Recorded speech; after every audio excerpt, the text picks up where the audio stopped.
erasure. What if the first president was not the man on the dollar bill, and the truth was deliberately compressed into a footnote so small that generations never saw it? Because before George Washington placed his hand on the Bible in 1789, another man had already held the title of President of the United States. His name was John Hanson, and the fact that most Americans have never heard that name is not an accident. It is a story of constitutional confusion, political myth-making, and the deliberate shaping of national memory. To understand how this happened, you have to go back to a time before the Constitution, before the polished republic, back to a fragile confederation stitched together by war. In 1776, the 13 colonies declared independence from Britain, but independence was only the beginning. What followed was chaos: unpaid soldiers, collapsing currency, foreign threats, and states that behaved like small, suspicious countries rather than a unified nation. The fledgling United States needed structure. It needed coordination. It needed leadership. So in 1781, after years of debate, the states ratified the Articles of Confederation, creating the first national government of the United States. This government did not have an executive branch like we know today.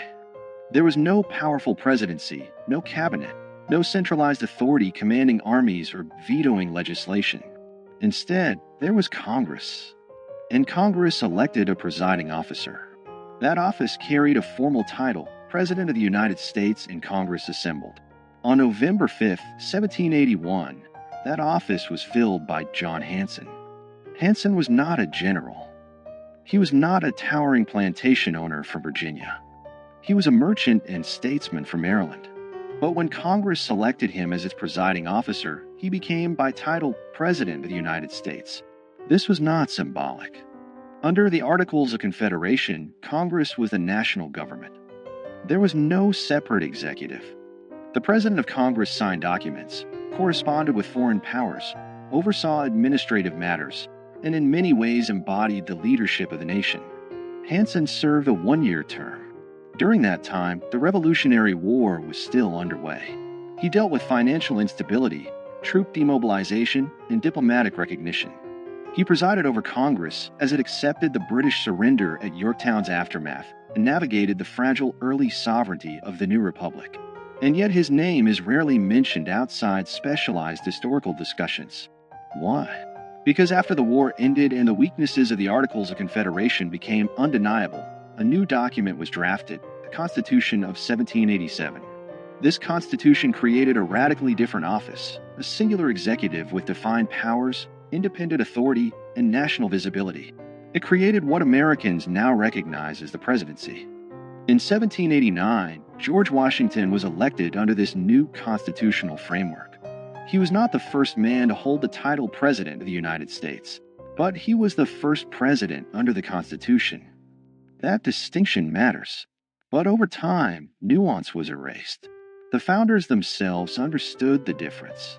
They did not consider the presidency under the Articles equivalent to the executive created in 1787.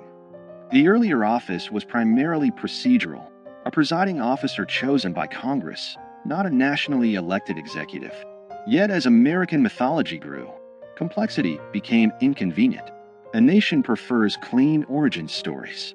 Washington became the first president, not because no one held the title before him, but because the new constitutional order redefined what the presidency meant. The old office faded into obscurity, but obscurity is not the same as non-existence. John Hanson was not alone. Before Washington, several men served as president of Congress under the Articles of Confederation, including Peyton Randolph, Henry Lawrence, John Jay, and others.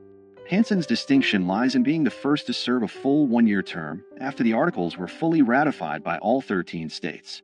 And that ratification detail is where the controversy lives. Some historians argue that because Maryland was the last state to ratify the Articles in 1781, and Hanson was elected after that ratification, he was technically the first president of the fully unified United States government.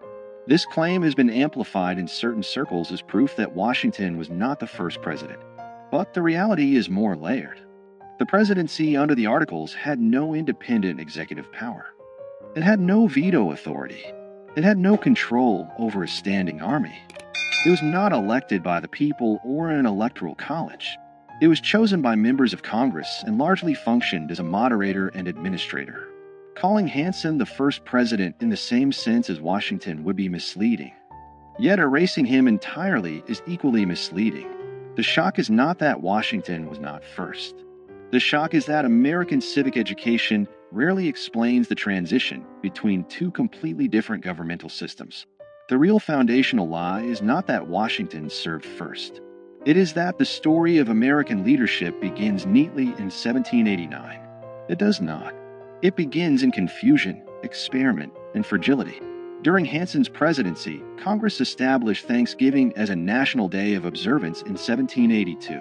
It adopted the Great Seal of the United States. It managed foreign affairs and struggled to pay soldiers. It dealt with mutinies and financial crisis. These were not ceremonial tasks. They were existential. Yet when the Constitution replaced the Articles, the previous system was treated almost like a draft that never counted. The national memory pivoted hard toward the stronger executive model, and the earlier presidents of Congress became historical footnotes. Why would a nation simplify its own origin? Because power shapes narrative. The Constitution was framed as a corrective to weakness. Federalists argue that the Articles created a government too feeble to survive. By elevating Washington as the first president, the new system symbolically reset the clock. It framed 1789 as year one. The earlier period became a prelude rather than a beginning. This was not necessarily a malicious conspiracy. It was nation-building through storytelling. But storytelling always chooses emphasis. And when emphasis becomes repetition, repetition becomes truth. Over time, monuments, textbooks, and civic rituals reinforce the narrative. Washington was father of his country. He set precedents. He defined the executive branch. He stepped down voluntarily, shaping democratic norms. All of that is true. But what disappeared in the retelling was the messy prologue. The presidency did not emerge fully formed. It evolved. Under the Articles of Confederation, the central government had no power to tax. It could not compel states to provide troops or funds. Economic instability led to unrest like Shays' Rebellion in 1786–87. These crises exposed structural weaknesses. The Constitutional Convention of 1787 was not simply an upgrade, it was a reinvention. The executive office created in Article 2 of the Constitution bore little resemblance to the presiding officer of Congress under the Articles. Washington's presidency represented a new experiment entirely. But here is where document shock enters the story. The Articles of Confederation explicitly used the title President of the United States in Congress assembled. That phrase is preserved in historical records. It is not folklore. It is written law. That means technically that someone held the title before Washington. The shock is not fabricated. It is documented. The question is not whether Hanson held the title. He did.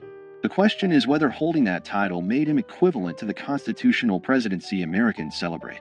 It did not. But the refusal to explain that difference clearly has fueled decades of confusion, and in some cases, deliberate myth-making. In the 20th century, certain advocacy groups and state historians promoted Hanson as the real first president, sometimes to elevate regional pride or challenge federal narratives. Statues were erected. Claims were printed in pamphlets. The nuance disappeared again, this time in the opposite direction. History swung from erasure to exaggeration. The truth lives in the middle. Washington was the first president under the United States Constitution. Hanson was the first president of Congress after full ratification of the Articles of Confederation. Both statements are accurate, but only one made it into national memory. This selective remembering reveals something deeper about American identity. The country prefers strong beginnings. It prefers heroic founders over experimental committees. It prefers marble certainty over procedural evolution. And so the fragile Confederation years are compressed into a blur between 1776 and 1789. That compression has consequences. When citizens believe their institution sprang into existence fully formed, they misunderstand how governments evolve. They lose sight of how constitutional design responds to crisis. They forget that American democracy was not inevitable. It was negotiated, revised, and sometimes nearly abandoned. John Hanson's obscurity is not a scandal in the sense of conspiracy. It is a symptom of how nations curate memory. But in a broader sense, it does change everything. Because if the first chapter of the presidency has been simplified, what else has been streamlined for comfort? What other transitions have been flattened into clean narratives? The early republic was unstable. The Articles government was weak by design. Many Americans feared centralized authority after living under British rule. The pendulum swung towards state sovereignty, and then swung back when that model proved insufficient. Washington's presidency did not emerge from triumph alone. It emerged from failure. Understanding Hanson's role forces us to confront that failure. It reminds us that the United States had a first attempt at national government that did not work as intended. It reminds us that the presidency itself was born from revision. And it challenges the idea that history is a straight line. If Hanson is remembered only as a trivia question, was Washington really first? The deeper lesson is missed. The deeper lesson is institutional transformation. The presidency Americans know today is not static. It has expanded dramatically since 1789. Executive power has grown through war, legislation, judicial interpretation, and precedent. From Washington's cautious leadership to the sweeping authority exercised during the Civil War under Abraham Lincoln, to the global executive power of modern administrations, the office has continuously evolved. Recognizing the earlier presidency under the Articles reveals that evolution in its earliest stage. It shows that titles alone do not define power. Structures do. And structures can change. In the end, the accusation embedded in this story is not that America lied about Washington. It is that America simplified itself. It presented a polished origin instead of a complicated birth. John Hanson's relative obscurity is not an injustice of race or suppression in the way other historical erasures have been. It is a reminder that institutional memory is selective, but selective memory shapes civic understanding. When citizens learn that there was a president before Washington, even if only in a different governmental form, they are forced to reconsider what first really means. They are forced to look closer.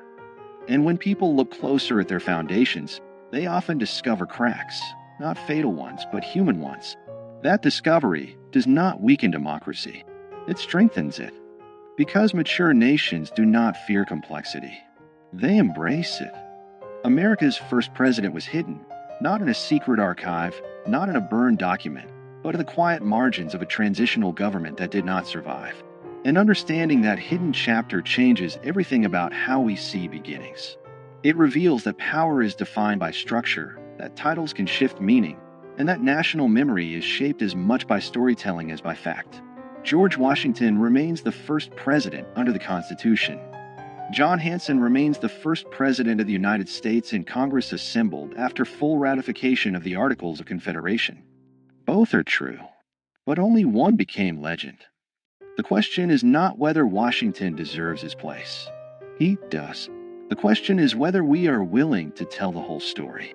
Because the moment we admit that the presidency had an earlier form, weaker, different, experimental, we acknowledge that America itself was once uncertain, unfinished, and fragile.